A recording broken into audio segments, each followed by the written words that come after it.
இல்ல அது மாதிரி ஃபர்ஸ்ட் இந்த பஸ் ஃபெயிலியர், ரெண்டாவது அவங்க உருட்டு ரெண்டாவது எடுத்தீங்கன்னா இந்த பெண்களுக்கெல்லாம் 1000 ரூபாய் நாங்கள் கொடுத்தோம். இந்த 1000 ரூபாயை வச்சுதான் எல்லாருமே கோடீஸ்வரர்களா இருக்காங்க. பேங்க் எல்லாம் ரொம்ப வழி இது வச்சுக்கிறதுக்கு இடம் இல்லாம பேங்க் வாசல்லே வச்சிடறான் அந்த பணத்தை இலவசமா. இல்லைங்க இவனுங்க 1000 ரூபாய் கொடுக்கறது கூட பரவாயில்லைங்க, அதுக்கு ஒரு ஆட் ஒண்ணு போடுறானு பாருங்க. அதுதான் எப்பா தம்பி. சாமி. அது இவங்க கொடுக்குற அந்த ஒத்த ரூபாய்க்கு இவங்க பண்ற நீங்க அந்த நீங்க விளம்பரம். 1000 ரூபாய் வாங்குறீங்களா? நான் வாங்கலப்பா. எதுக்குப்பா எனக்கு ஐயோ அந்த ஆட் ஒண்ணு போடுவானுங்க பாருங்க. எனக்கு வேணவே வேணாங்க. அந்த எனக்கு ஆட்லயும் ரொம்ப ரொம்ப எனக்கு பிடிச்ச ஆட் என்ன தெரியுங்களா? சாமி பேர்ல அர்ச்சனை பண்ணணுமா? யார் எந்த இல்ல சாமி? தம்பி, எடப்பாடி பழனிசாமின்னு வானுங்கல்ல. இந்த 1000 ரூபாயை கொடுக்குறது இவங்க சொன்னது எல்லா பெண்களுக்கும். ஆனா கொடுத்தாங்களா அப்படின்னு பார்த்தா இல்லவே இல்லை. அதுக்குள்ள பாத்தீங்கன்னா ரெக்கமெண்டேஷன் வாங்கினா லேடிஸ் என்னால நிரூபிக்கவே முடியும். ரொம்ப வறுமை கோட்டுக்கு கீழே இருக்கிறவர்களுக்கு ரிஜெக்ட் பண்ணப்பட்டது. உச்சத்துல இருக்கக்கூடிய ஆட்களுக்கு எல்லாம் கொடுக்கப்பட்டிருக்கிறது. நீங்க ரெக்கார்டிங் பண்ணிக்கங்க, ஒண்ணுமே பிரச்சனை இல்லை. நான் ஆதாரத்தோட என்னால நிரூபிக்க முடியும். ஆதாரம் இருக்குங்களாமா? உண்மையான என்னால நிரூபிக்கவே முடியும்பா. கோச் அதுக்குள்ள கமிஷனுங்க. கமிஷன் வாங்கிட்டு எத்தனை பேருக்கு நீங்க கொடுத்துருக்கீங்க? நான் இங்கேயே நான் சொல்ல முடியுங்க. இங்க ஒரு மேயருடைய ஏரியாக்குள்ள ஒரு மெய்டு இருக்காங்க, சர்வன்ட் மெய்டு. கணவரால் கைவிடப்பட்டவங்க, 2 குழந்தைகளை படிக்க வச்சுட்டு இருக்காங்க.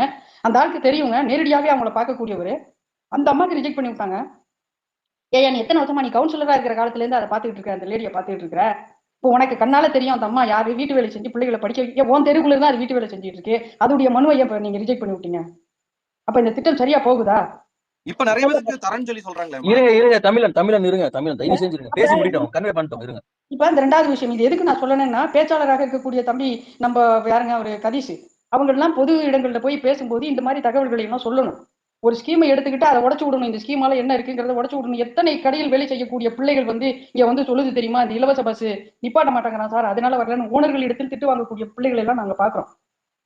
அந்த பஸ் எல்லாம் குறைக்கப்பட்டதுனால, ஏன்னா 10 பஸ் ஓடிட்டு இருந்த இடத்துல நான் இலவசமா விடுறேன்னு 2 பஸ்ஸை விட்டு அதுக்கு எவ்வளவு விதமான தொந்தரவு தெரியுமா இந்த இலவச பஸ்னால.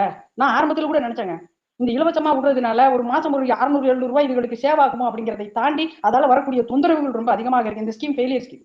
இதை சரியாக இவங்க முறையாக இதை செய்யவே இல்லை. அதுவும் அடிபட்டு போச்சு. இந்த 1000 ரூபாய் அப்படிங்கிறதும் அடிபட்டு போச்சு. எந்த ஒரு துறையாவது நல்லா இருக்க? இந்த வாங்க ஊஞ்சலாடின்னு இருக்கு, தம்பி ஏடிஎம்கே போட்டிருக்கிறாரு. ஒரு ஒரு மின்கம்பம் ஊஞ்சலாடின்னு இருக்குது. இப்ப அப்படிதான் இருக்கு. இதுல என்ன இன்னொரு ஒரு விஷயமும் சொல்றேன். நீங்க அவ்வளவு டென்ஷன் ஆகுது எனக்கு இவங்களை பத்தி பேசினால. இது இல்லாத இழவு ரத்த கொதிப்பு வந்துருமோங்கிற மாதிரி இருக்கு. நீங்க மருத்துவக் கல்லூரி சாலையில பாருங்க. அங்க மருத்துவக் கல்லூரி சாலையில கோஆபரேட்டிவ் காலனின்னு ஒண்ணு இருக்கு. அந்த ஸ்டாப்பிங்க்கு எய்தாப்புல இருக்கக்கூடிய ஒரு கல்யாண மண்டபத்தை ஒட்டி அவ்வளவு பெரிய கம்பத்தை மின் கம்பத்தை கயிறு போட்டு கட்டி வச்சிருக்காங்கப்பா, சாஞ்சிருக்கு. வெறும் கயிறை கட்டி நொச்சு மரத்துல பிடிச்சி கட்டி வச்சிருக்காங்க. நாளைக்கு அது பெரிய அளவுல காத்து அடிச்சுச்சுன்னா அப்படியே ரோட்ல பக்கத்துல இருக்கக்கூடிய அந்த இடம் டேமேஜ் எவன் தலையிலையாவது விழுந்து தொலைச்சுன்னா செத்து தொலைவாங்க. இதை போய் அங்க சொல்லியாச்சுங்க, அந்த ஏஇடி சொல்லியாச்சு. ஆனாலும் கண்டுக்க மாட்டாங்குதுங்க. இவங்க இந்த அரசை எப்படின்னா 4 பேர் செத்தாதான் அவன் திரும்பி பாக்குறான். இந்த எலான் மஸ்கோட இந்த சந்து அதுக்கு தாங்க பயன்படுது. எவனாவது செத்து போயிட்டானா நம்ம இங்க குய்யோ முய்யோன்னு கத்தணும்னு வச்சீங்கன்னா உடனே அதுக்கு ஒரு நடவடிக்கை எடுக்கிறான். இல்லைன்னா தானாக எந்த துறையிலும் அதிகாரிகள் சரியாக செயல்படுவதே இல்லை. நான் நேற்று ஒரு விஷயத்துக்காக போறேங்க, கமிஷனரை பார்க்க. ஏன் இதுக்கு முன்னாடி ஆட்சியில் அதே அதிமுகவில் இருந்த அதே கமிஷனர் தான் இருக்கிறார். இப்ப நடுவுல சரவணனை கொண்டு வந்தாங்க, சரவணன் மாத்தி போயிட்டாரு திரும்பி. ஆனா இப்ப சந்திக்க முடியலங்க. ஏன் நீங்க பார்க்க மாட்டீங்களா? பொதுமக்களை பார்க்க மாட்டீங்களா? கீழே கவுண்டர்ல கொடுத்துட்டு போங்க, அது மேல ஃபார்வர்ட் ஆகும். நீங்க எனக்கு நடவடிக்கை எடுக்கலன்னா நான் அதை எடுத்து போட்டு இவங்களா நான் அசிங்கப்படுத்துறேன்னா ஏன்? ஏன்னா 4.5 வருஷத்துக்கு முன்னாடி நானும் இதே மாதிரி சில பிரச்சனைகள் எல்லாம் முதலமைச்சரோட தனிப்பிரிவுக்கு கொண்டு போனேன். ஆனா இன்னைக்கு வரைக்கும் அது என்ன ஆச்சுன்னு எனக்கு தெரியவே இல்லை. நீங்க நடவடிக்கை எடுத்திருந்தீங்கன்னா மேயர் பேர்ல நடவடிக்கை எடுத்துக்கணும், எங்க கவுன்சிலர் பேர்ல நடவடிக்கை எடுத்துக்கணும். நீங்க செய்யவே இல்லை. அப்படியே இருக்கு, அக்னாலஜ்மெண்ட் என்கிட்ட இருக்கு. இப்ப நான் நேற்றுக்கு போய் ஒரு பெட்டிஷன் கொடுத்திருக்கேன் பொதுநலம் சார்ந்து. Commissioner mayor வரமாட்டாரு. கமிஷனர் இப்ப பார்க்க முடியல. ஏன் எடப்பாடியார் இருக்கும்போது பயந்த கமிஷனர்கள் இப்ப எங்க உங்களுக்கு பயாத்து போச்சு? ஏன் பொதுமக்கள் எல்லாம் நீங்க சந்திக்க மாட்டீங்களா அதிகாரிகள்? அப்புறம் எதுக்கு நீங்க இருக்கிறீங்க? இப்ப வெளியில போட மாட்டே பொதுமக்களுக்கு அனுமதி இல்லை அப்படின்னு போட மாட்டீங்க. திராவிட மாடல்ல பொதுமக்கள் யாரும் அதிகாரிகளை பார்க்க முடியாது, எம்எல்ஏக்களை பார்க்க முடியாது, அமைச்சர்களை பார்க்க முடியாது, வீடியோ போட்டு உருட்டுவோம் அப்படின்னு நீங்க போடுங்களேன். ஆக இந்த நிர்வாகம் இழிந்த நிர்வாகமாக இருக்கு. ஒரு விதத்திலையுமே ஒரு திருப்தி இருக்கானா? இல்லவே இல்லை. படக்குன்னு நீங்க வரியை ஏத்தி விட்டீங்க. 10 வருஷமா ஏத்தாத வரியை அப்படியே ஏத்தி விட்டீங்க. அதோட பின்விளைவுகளை யோசிச்சீங்களா? அம்பட்டு செலவு கொண்டு வந்து பொதுமக்கள் தலையில ஏத்தி விட்டு வாடகை எல்லாம் ஏறி போச்சு எல்லாருக்குமே.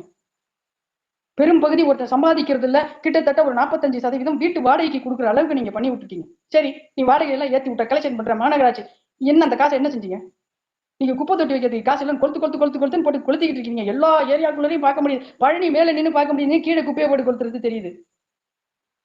அவ்வளவு கொளுத்துன்னு கொளுத்துறீங்க குப்பையை. ஏன் உங்களுக்கு அதை மதுரையில பாக்குறாங்க? அவர் கடந்து போறதாங்க பிடிஆர் அண்ணன், பிடிஆர் கடந்து போற ரோடு தானே. ஏன்னா பஸ் ஸ்டாண்ட் அவ்வளவு மலை மாதிரி குமிச்சு வச்சிருக்காங்க குப்பைய. ஆக நிர்வாகம்ங்கிறது கீழே இருக்கிறவன்ட்டையும் இல்ல, மேல இருக்கிறவன்ட்டையும் இல்ல.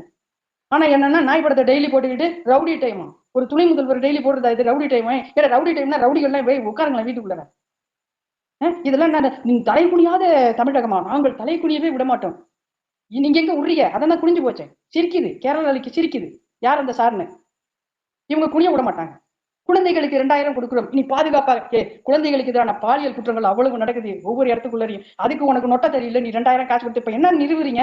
500 ரூபாய் காசு கொடுத்தா ஓட்டு போட்டுருவான், 1000 ரூபாய் கொடுத்தா அந்த பொம்பளைய ஓட்டு போட்டுரும், 2000 ரூபாய் கொடுத்தாக்க கர்ப்பிணி பெண்கள்லாம் ஓட்டு போட்டுருவாங்கன்னு நினைக்கிறீங்க? இல்ல, அது இல்ல. ஏன்னா அவ்வளவு பேர் நொந்து போயிருக்கிறோம். அடிப்படையில் இருக்கிற கீழ்மட்டத்தில் இருக்கிற சாமானியர்ல இருந்து மேல இருக்கிறவன் வரைக்கும், பணக்காரன் வரைக்கும் அவ்வளவு மனசுக்குள்ள வச்சு நொந்து போயிருக்கிறாங்க. ஒருபோதும் இந்த அரசு நீ ஜெயிக்கவே ஜெயிக்காது, ஜெயிக்கவே ஜெயிக்காது. நீங்க என் பேர்ல வழக்கு வேணாலும் போடுங்க. ஏன்னா அவ்வளவு கொந்தளிப்போட இருக்கும். காலையில எந்திரிச்சு, ஆனா இங்க மரப்பாச்சையில என்ன தெரியுமா செய்யும்? இந்த 200 ரூபாய்க்கு இருக்கக்கூடிய கொத்தடிமை எல்லாம் காலையில நாங்க எந்திரிச்சோன்னே அப்படியே ஈனு பல்ல காமிச்சிட்டு வெளியில நிப்போம். எங்க கவுன்சிலர் பல்ல தேய்ச்சி விட்டுட்டு போவாரு. எங்களுக்கு வேற கவலையே இல்லை. அப்புறம் அவர் அசிஸ்டன்ட் எங்களுக்கு குளிப்பாட்டி விடுவாரு, ஓசியில டிஃபன் கொடுப்பாங்க, சாப்பிட்டுட்டு இங்க உட்காந்துட்டு முட்டு கொடுப்போம், மத்தியானம் இலவச சோறு போடுவாங்க. இப்படி முட்டு கொடுப்பாங்க. நாசமா போக. ஒரு ஒரு குழந்தைகள் படிக்கக்கூடிய பள்ளிக்கூடம் சரியா இருக்கா? இல்ல நீங்க பள்ளிக்கூடத்துல அந்த பிள்ளைகளுக்கு ஒழுங்கா எழுத படிக்க தெரியற அளவுக்காக வச்சிருக்கீங்க. அவ்வளவு கீழ்த்தரமா போச்சு, ஒரு பிள்ளைக்கு தமிழ் எழுத தெரிய மாட்டாங்க. 207 ஸ்கூலை மூடிட்டானுங்க. அதுதான் திராவிட மாடல் சாதனை. 207 ஜஸ்ட் ஒரு 15 நாளைக்கு. எந்த துறையுமே சரியில்லை தம்பி. ஏதாவது ஒன்னாவது நீங்க உருட்டுங்க, ஏதாவது ஒண்ணு இருக்குதான்? இல்லவே இல்லை, ஒண்ணுமே இல்லை. ஆனா இங்க பாத்தீங்க அப்படின்னு சொன்னா எல்லா இடங்களிலும் ஊடகங்கள்ல இருந்து எல்லா வலைதளங்கள்ல இருந்து முட்டு கொடுத்து சூப்பரா இருக்கு, எங்களுக்கு அமிர்தம் தான். காலையில எந்திரிச்ச உடனே வீட்டு வாசல்ல ஒரு சொம்பு அமிர்தத்தை வச்சுட்டு போயிருவாங்க எல்லாரும். அதை வாங்கி நாங்க குடிச்சுக்கிட்டு நீண்ட ஆயுளோட இருப்போம்னு முட்டு கொடுக்குறாங்க. ஆக யாருமே சோறு போட்டு உப்பை போட்டு சோறு திங்கிறது இல்லைங்கிறதா இங்க தெரியுது. ஏன்னா நீ சோத்துல உப்பு போட்டு திங்கிறவனா தான் இன்னைக்கு என்ன பிரச்சனை நடக்குதுன்னு நீ பேசியிருப்ப. யாருமே முட்டு கொடுத்துருக்க மாட்டேங்க. தலைய அறுக்கான், தலைய ஆட்டோக்காரனுடைய தலைய துண்டாக்கி விட்டாங்க புலார் ரோட்ல. இப்ப போன வாரத்துல அது முடிஞ்ச அடுத்த நாள்ல மதுரையில எங்கேயோ பாக்குறேன் ரெட்டை கொலை. ஏன்னா அது ஒண்ணு போட்டா பத்தாது, 2 கொலை போடு, 2 தலையாரு, அடுத்தது 3 தலையாரு. இதுதான் இவங்களுடைய மாடலோட சிறப்பம்சமாக இருக்கு. ஆக ஒரு இழிவான ஒரு அரசாங்கமாக இந்த அரசாங்கத்தை தான் நான் பார்க்கிறேன். நிர்வாகத்துல மிகவும் பூஜ்யம், மைனஸ் மார்க் கூட கொடுக்க முடியாது, அந்த அளவுக்கு மோசமாக கோமாளிகளுடைய நிர்வாகமாக நான் இந்த அரசை பார்க்கிறேன். வாய்ப்புக்கு நன்றி தம்பி. இதை பத்தி சொல்லும்போது, போதைப் பொருளை பத்தி சொல்லும்போது, இந்த மெத்துங்கிற பேரையே இந்த ஆட்சி நம்ம ஆட்சி, அதாவது அதிமுக ஆட்சியில கஞ்சா தான் கிடைச்சிட்டு இருந்தது. இவங்க என்னென்னமோ வருது. அது ஏதோ நீங்க சொல்ற ஒரு பேரு அந்த மாதிரி பொருட்கள் சொல்லுவாங்கல்ல, அந்த அன்சென்ட் அததானே அந்த கடையில 20 பாக்கெட் 50 பாக்கெட் போட்டு அன்சு தானே அதிகபட்சம் ஒரு குட்கா. அதுதான் சொல்றேன். இன்னைக்கு ஒரு பிரச்சனையே கிடையாது. இல்ல தம்பி விவேக், நம்ம பாலாஜியோட ட்வீட்ல நீங்க பாத்தீங்க அப்படின்னு சொன்னா கீழே மைக் கொடுங்க. பாலாஜியை பிடிச்சாலே போதும் போல இருக்குங்க. ஒரு அரசு நிர்வாகத்தில் இருக்கக்கூடிய அவ்வளவு போதை சம்பந்தப்பட்ட அத்தனை தகவல்களையும் தெரிஞ்சுக்கலாம். அதாவது இந்த சிங்கம் 2ல வர டேனி மாதிரி ஒரு ஆளை உருவாக்கி இருக்காங்க இந்த திமுகனா. அப்ப நம்ம எந்த அளவுக்கு தமிழ்நாடு ஒரு ஹப்னு, அதாவது எதுக்கெல்லாம் தமிழ்நாடு நல்ல பேரு இருந்துச்சோ, அதாவது நல்ல குவாலிட்டி மெடிக்கல் ஃபெசிலிட்டிஸ் தமிழ்நாட்டில் கிடைக்கும், போலீஸ் லா அண்ட் ஆர்டர் தமிழ்நாட்டில் நல்லா இருக்கும், buses public transportation one of the best in India அப்படின்றதெல்லாம் இருந்தது போக, இன்னைக்கு இதுல நம்பர் 1 லா அண்ட் ஆர்டர்ல கேவலமா கொலைகள், கற்பழிப்பு, வழிப்பறிகள், செயின் ஸ்நாச்சிங்லாம் ஒரு நியூஸே இல்லாத அளவுக்கு போயிருச்சு இன்னைக்கு. அதாவது நம்ம ஆட்சியில இவங்க அதுதான் சொல்றேன். அதாவது போலீஸ் அடி வாங்குறது, செயின் ஸ்நாச்சிங்லாம் இன்னைக்கு ஒரு நியூஸே கிடையாது. அதை ரிப்போர்ட்டே பண்றது இல்லாத அளவுக்கு அது கிரைம்லயே சேர்க்கறது இல்ல. அந்த மாதிரி ஒரு சிச்சுவேஷனுக்கு போயிடுச்சு செயின் ஸ்நாச்சிங்லாம். இதுல கொடுமை என்ன அப்படின்னா, போலீஸ்காரங்க கிட்ட இருந்தே செயின் அடிக்கிறானுங்க இவனுங்க. லேடி கான்ஸ்டபிள் வேலையை முடிச்சுட்டு வீட்டுக்கு போறாங்க, அவங்க கிட்டே இந்த செயினை திருடிட்டு போறாங்க. இது டிவியில வருது நியூஸ். நம்ம இது எதுவுமே கற்பனையில சொல்றது இல்லை, இது எல்லாமே டிவியில பாக்குறோம். இதுதான் இன்னைக்கு தமிழ்நாட்டோட இதுக்கு மேக்சிமம் காரணம் அவனுங்க அந்த கஞ்சா போதையில இருக்கிறது, இல்ல இந்த வாட்டவர் கள்ளச்சாராயம், கஞ்சா போதை, நீங்க சொல்ற இந்த மெத்து, இதெல்லாம் பேரே நமக்கு வர்றது இல்லை வாயில. அது எல்லாமே அந்த அளவுக்கு ஒரு ஃப்ரீயா கிடைக்குது. இது ஒரு major reason crime rate increase ஆகிறதுக்கு. 100% இதை யாரும் இல்லைன்னே சொல்ல முடியாது. இதுல என்ன கொடுமைனா, அதை செய்யறவன் இன்னும் வெளியில தான் இருக்கான். அதை செய்யறவன் ரொம்ப ஜாலியா வெளியில சுத்திட்டு இருக்கான். ஏன்னா he close to the first family of DMK. இதை யாரும் மறுக்கவே முடியாது. ஏன்னா அவங்களோட எல்லாரோடையும் அவன் போட்டோ எடுத்துட்டு இருக்கான், பைசா கொடுத்துருக்கான். சிசிடிவி வைக்கிறதுக்கு கவர்மெண்ட் அவங்ககிட்ட இருந்து காசு வாங்குது.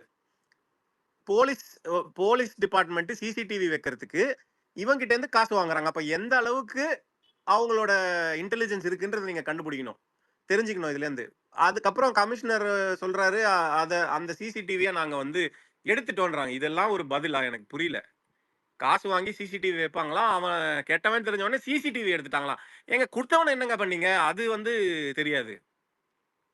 இதுதான் இன்னைக்கு logic of law and order டிஎம்கேவோட ரூல்ல. அதாவது இவங்க எதுல கான்சென்ட்ரேட் பண்றாங்கன்னா, யாரு இந்த ஆட்சியில நடக்கிற உண்மைகளை வெளியில சொல்றாங்களோ அவங்கள டார்கெட் பண்றது.